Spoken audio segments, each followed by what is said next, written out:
In today's video, I will walk you through how to create platform event in Salesforce. To begin, move to the top right area of your Salesforce screen and locate the setup option connected to the current app.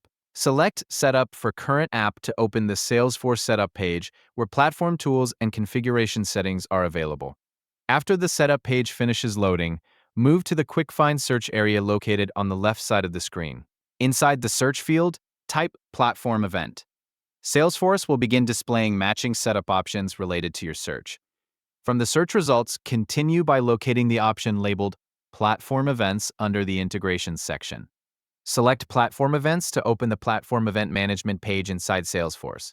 Once the Platform Events section opens, continue by locating the Custom Events area shown on the page. In this section, select the option labeled New Platform Event. Salesforce will then open the setup form used for creating a new platform event configuration. Inside the setup form, begin by entering the label for the platform event. In this example, the platform event is named My Event.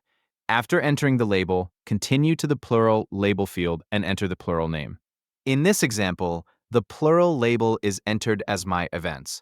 After completing the naming section, continue reviewing the remaining configuration options displayed on the page. Move to the Deployment Status section, where Salesforce provides options such as Deployed or In Development. Select the deployment status you want to use for the platform event configuration. Next, continue to the Publish Behavior section.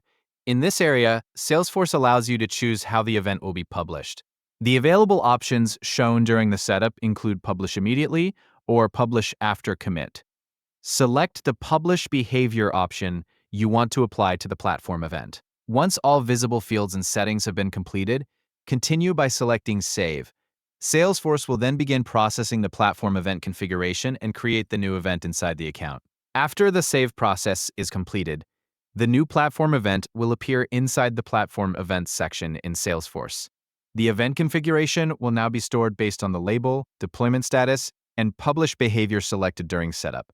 The process includes opening setup for the current app, searching for platform events, creating a new platform event, entering the event labels, selecting the deployment status, choosing the publish behavior, and saving the configuration inside Salesforce. Once the page reloads and the event appears in the platform events section, the setup process will be completed successfully inside Salesforce. Thank you for watching.